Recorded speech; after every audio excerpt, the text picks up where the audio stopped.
그 겨울 동안 우리는 밤마다 돌난로 앞에 앉았다.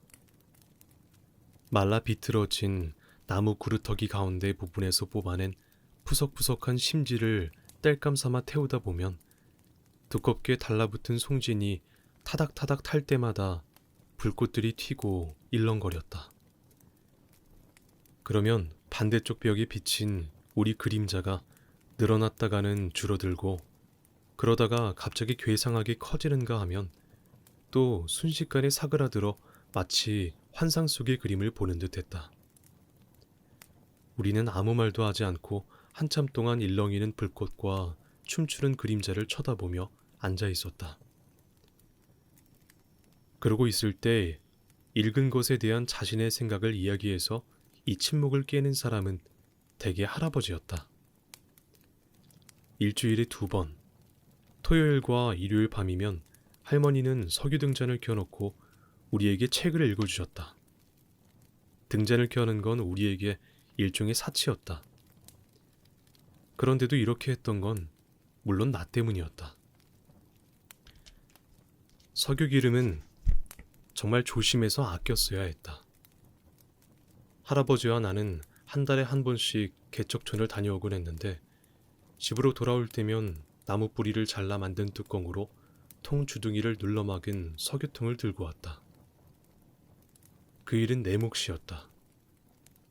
나는 오는 도중에 한 방울의 석유도 흘리지 않으려고 무척 조심했다. 그 석유통을 가득 채우려면 무려 5센트가 있어야 했다.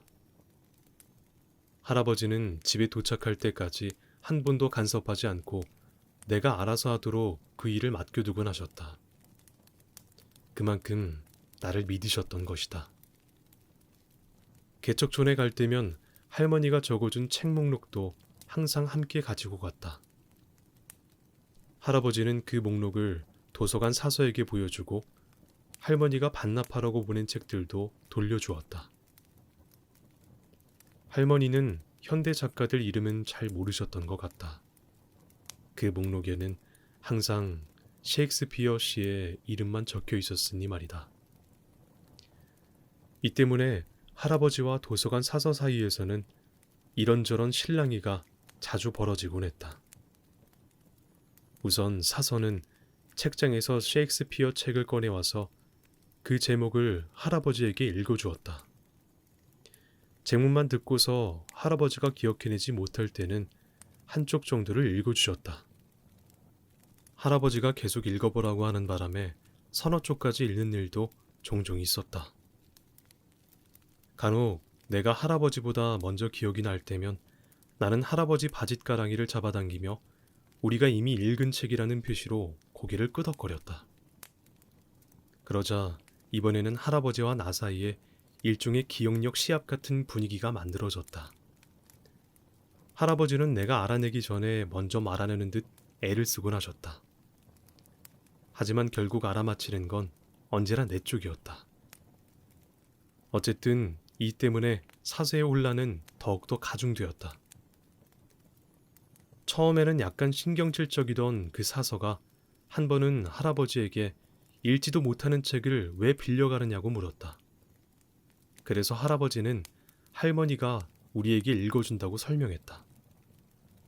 그 다음부터 그 여자는 우리가 읽은 책 목록을 특별히 따로 만들어 보관했다. 또 무척 다정다감한 사람이어서 우리가 도서관 문을 열고 들어서면 항상 반갑게 맞아주었다. 한 번은 그 여자가 나한테 빨간 줄무늬가 있는 막대사탕을 주었다. 나는 밖에 나올 때까지 먹지 않고 두었다가 2조각으로 잘라 할아버지와 나눠 먹었다. 할아버지는 작은 쪽을 집으셨다. 내가 정확하게 똑같이 2조각으로 자르지 못했기 때문이다. 또 사전은 항상 빠뜨리지 않고 빌렸다. 사전의 첫 쪽부터 시작해서 일주일에 5단어씩을 외우는 것이 할머니가 내게 내준 숙제였다. 이 일은 나에게 상당한 고민거리였다. 그냥 단어만 외우는 것이 아니라 한 주 동안 외운 그 단어들을 써서 문장을 만들어야 했으니 말이다. 한 주 동안 외운 단어란 게 모두 똑같이 A면 A, B면 B로 시작되는 것밖에 없을 때 이건 정말 힘든 일이었다. 다른 책들을 빌린 적도 있었다. 그중 하나가 로마 제국 멸망사였다. 그리고 셀리나 바이런의 시도 있었다.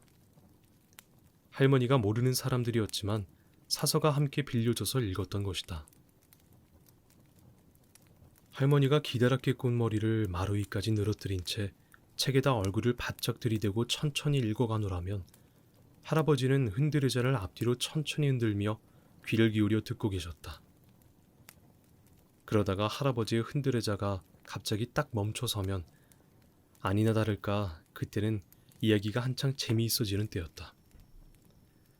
할머니가 맥베스를 읽어줄 때는 오래된 성과 마녀들이 어둠 속에서 되살아나 우리 집 벽에 모습을 비추곤 했다. 겁에 질린 나는 할아버지의 흔들의자 옆으로 바싹 붙어 앉았다.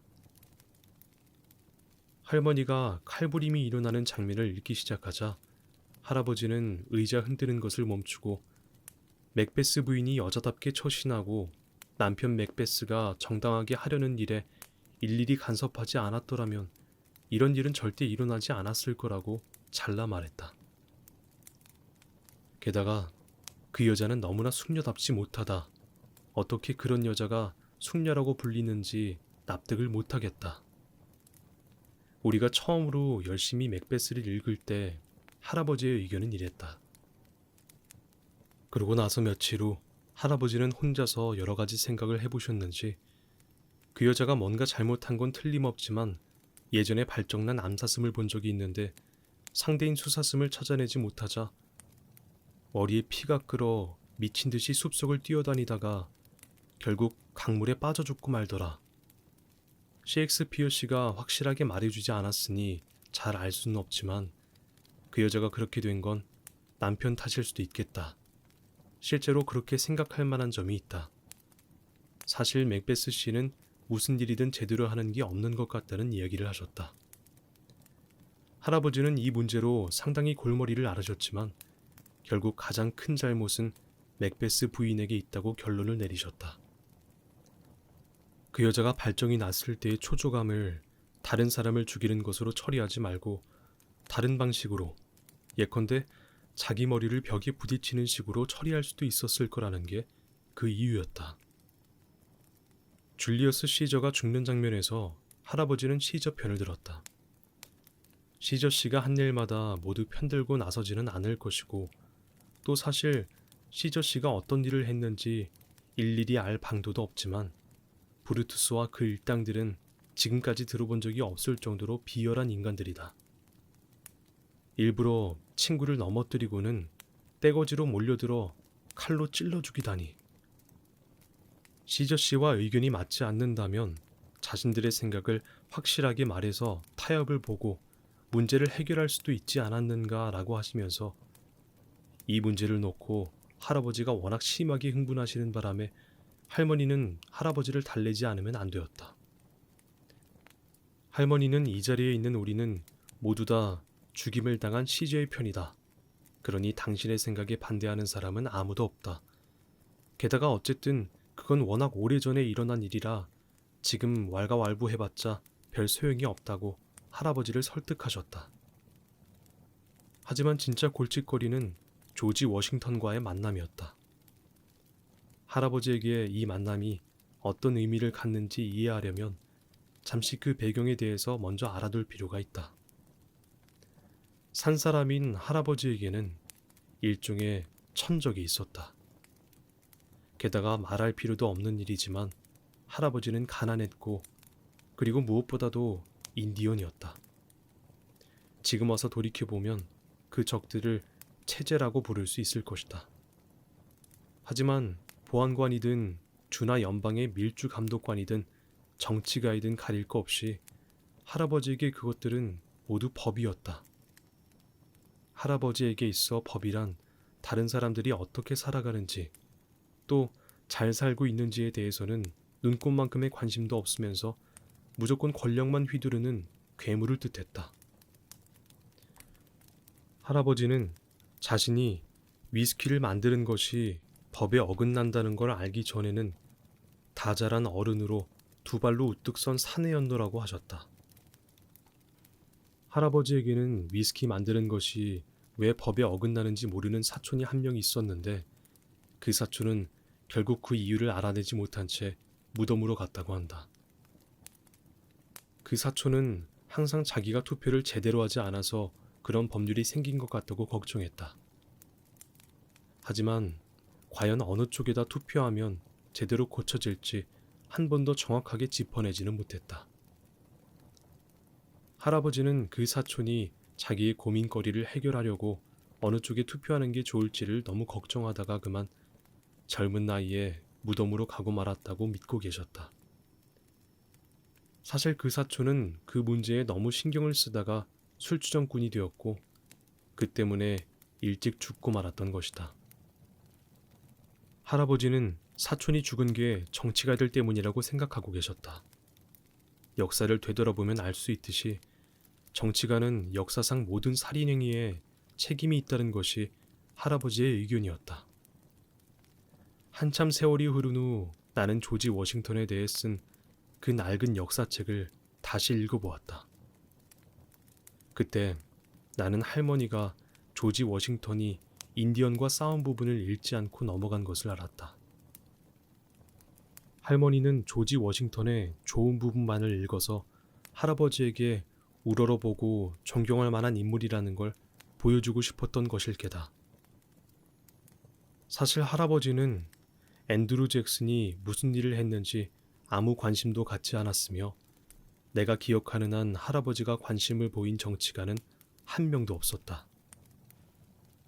하지만 할머니가 읽어주는 것을 듣고 난 다음부터 할아버지는 이런저런 이야기 속에서 조지 워싱턴에 대해 언급하기 시작했다.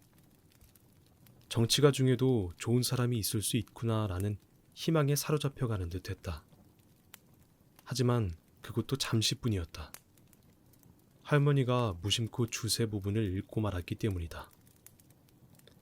할머니는 조지 워싱턴이 위스키 제조업자들에게 주세를 부과하려 하고 허가를 받아야 위스키를 제조할 수 있게 만들려는 대목을 읽었다. 또 할머니는 토마스 제퍼슨 씨가 조지 워싱턴에게 그건 잘못하는 것이다. 가난한 산사람들에게는 언덕배기에 작은 밭대기밖에 없기 때문에 평지의 대토지 소유자들처럼 많은 옥수수를 기를 수 없다고 말하는 대목도 읽었다. 또 할머니는 제퍼슨 씨가 산사람들이 수확한 옥수수로 수입을 올리려면 위스키를 만드는 것 외에 달리 방법이 없다. 그 때문에 아일랜드와 스코틀랜드에서는 소요가 일어나기도 했다고 말하는 대목도 읽었다. 하지만 조지 워싱턴은 그 말을 듣지 않고 주세를 신설했다. 이 대목은 할아버지에게 심한 충격을 주었다. 할아버지의 흔들 의자가 멈추었다. 그렇다고 할아버지 입에서 무슨 말이 나온 것도 아니었다. 할아버지는 멍하니 얼빠진 듯한 얼굴로 난로불만 뚫어지게 쳐다보고 계셨다.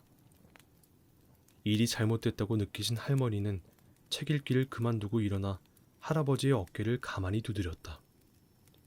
그러고는 허리에 손을 둘러 할아버지를 일으켜 세우더니 침실로 데려가셨다. 그 이야기를 듣고 내가 느낀 충격 또한 할아버지에게 뒤지지 않을 만큼 컸다. 한 달쯤 후 할아버지와 나는 개척촌으로 가는 길을 걷고 있었다. 할아버지가 여전히 그 문제에 사로잡혀 있다는 것을 안 것이 이때였다. 할아버지는 처음에는 마차 바퀴 자국을 밟으며 길 한가운데로 걷다가 나중에는 길서프로 걸어갔다. 때때로 차들이 우리 옆을 지나쳐 갔지만 할아버지는 한 번도 돌아보지 않으셨다. 할아버지가 차를 얻어 타고 간다는 건 절대 있을 수 없는 일이었다. 그런데 갑자기 차 한 대가 우리 옆에서 멈췄다. 유리창이 달리지 않은 무게차였는데 지붕에 네모난 덮개가 씌워져 있었다. 안에 탄 사람은 정치가처럼 옷을 입고 있었다. 나는 당연히 할아버지가 타지 않을 거라고 생각했다. 그런데 놀라운 일이 일어났다. 그 남자가 몸을 밖으로 쑥 내밀고 서두르는 듯한 음성으로 고함을 질렀다.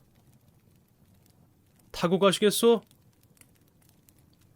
그런데 잠시 가만히 서 있던 할아버지가 고맙소 라고 하면서 차에 올라타시는 게 아닌가. 그러더니 나더러 뒷좌석에 타라고 손짓을 하셨다. 차가 길을 따라 달리기 시작했다. 나는 우리가 굉장히 빠른 속도로 길을 지나간다는 사실에 흥분했다. 할아버지는 언제나 그렇듯이 허리를 꼿꼿이 세우고 화살처럼 똑바로 앉아 계셨다. 하지만 모자까지 쓰고 그렇게 앉기에는 할아버지 키가 너무 컸다. 등 구부리는 걸 싫어하는 할아버지는 결국 등줄기를 쭉 편 채로 바람막이 쪽을 향해 상체를 구부릴 수밖에 없었다. 이것은 앞쪽 도로를 살펴보는 자세이기도 했지만 또 차 안에 그 정치가의 운전 솜씨를 관찰하는 듯한 모습이기도 했다. 그 정치가는 할아버지의 그런 자세에 신경이 쓰이는 눈치였다. 그렇지만 할아버지는 그 사람을 거들떠보지도 않았다. 마침내 정치가가 입을 열었다. 마을까지 가십니까? 그렇소. 다시 차는 아무 말 없이 달려갔다.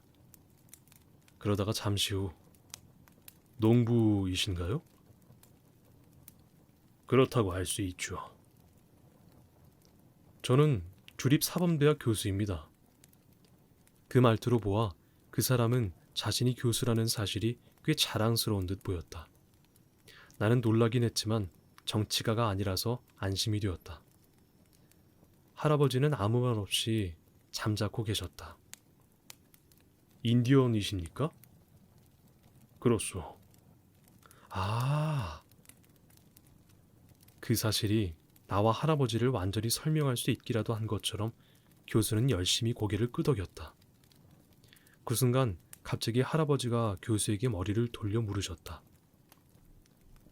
조지 워싱턴이 위스키 만드는데 세금을 물린 걸 알고 있소? 누가 봤으면 할아버지가 교수를 몸으로 밀어붙인다고 생각했을 것이다. 주세요? 교수가 놀라며 굉장히 큰 소리로 고함을 질렀다. 그렇소, 위스키세. 갑자기 교수의 얼굴이 벌개졌다. 교수는 눈에 띄게 초조해하기 시작했다. 그 모습을 본 나는 위스키에 세금을 매긴 일에 이 사람이 뭔가 관련이 있는 게 틀림없다고 생각했다. 잘 모르겠는데요. 조지 워싱턴 장군 말입니까? 아니, 그럼 딴 사람이 또 있어?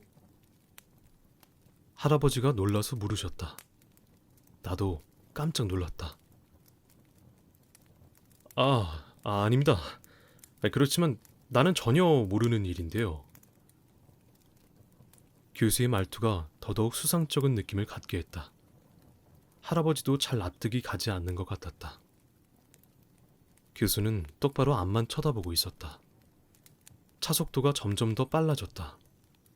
할아버지는 바람막이 유리 너머로 도로를 살펴보고 있었다. 그제서야 나는 왜 할아버지가 차를 얻어 탔는지 알 것 같았다. 할아버지가 다시 말했다. 그러나 이번에는 그다지 기대하지 않는 말투였다. 그럼 워싱턴 장군 머리에 총알이 스치고 지나간 건 알고 있소? 무슨 말이냐 하면 그렇게 많은 전투를 치루었는데 한 번쯤 총알이 옆머리를 스치고 지나갈 수도 있지 않았을까 라는 거요. 교수는 할아버지에게 얼굴도 돌리지 않고 점점 더 신경질적으로 행동하기 시작했다. 나는 말하자면 영어를 가르치는 사람이요. 그러니 조지 워싱턴에 대해서는 아무것도 몰라요. 교수는 말을 더듬었다. 개척촌 입구에 이르자 할아버지는 교수에게 내리겠다고 하셨다. 우리가 가려던 곳까지 가려면 아직 한참 더 가야 하는 곳이었다. 길섭에 내려선 할아버지는 모자를 벗어 교수에게 고맙다는 인사를 했다. 하지만 교수는 인사가 끝나길 기다릴 새도 없이 흙먼지를 구름처럼 일으키며 허둥지둥 차를 몰고 가버렸다. 할아버지는 저런 족속들은 본래 예의가 저 모양이라고 말씀하셨다. 또 할아버지는 그 교수가 수상쩍게 행동했으며 교수로 위장한 정치가일지도 모른다는 내 말에 동의하셨다. 정치가 중에는 자신이 정치가가 아닌 체 하면서 선량한 사람들을 속이는 놈들이 많다. 하지만 저 사람이 교수라고 하더라도 안심하면 안 된다. 교수들 중에도 미친 사람이 많다는 이야기를 들은 적이 있다는 것이 할아버지의 말씀이셨다. 또 할아버지는 어느 땐가 한번 조지 워싱턴 머리에 총알이 스치고 지나간 게 틀림없다. 그러니까 위스키에 세금을 매기는 것 같은 일을 했을 것이라고 주장했다. 할아버지에게 삼촌이 한 분 계셨는데 노새에게 머리를 챈 뒤로는 정상인 적이 한 번도 없었다고 한다. 비록 때때로 삼촌이 그 사실을 참 잘 이용하고 있다는 생각을 한 적은 있지만 한 번은 이웃집 남자가 자기 집에 돌아와 보니 자기 마누라와 할아버지의 삼촌이 한 침대 속에 누워 있더란다. 그 이웃집 남자를 본 할아버지의 삼촌은 네 발로 기어서 뜰로 뛰쳐나가더니 돼지처럼 땅바닥에 쭈그리고 앉아서 진흙을 집어먹었다고 한다. 하지만 아무도 그가 일부러 미친 채 하는 건지 진짜 미쳐서 그런 건지 알 수가 없었다고 한다. 이웃집 남자는 특히나 더 그랬다. 할아버지의 삼촌은 오래오래 사시다가 침대 위에서 편안하게 죽음을 맞으셨다. 어쨌든 조지 워싱턴이 총알에 맞았을 거라는 할아버지의 해석은 나한테 그럴듯하게 들렸다.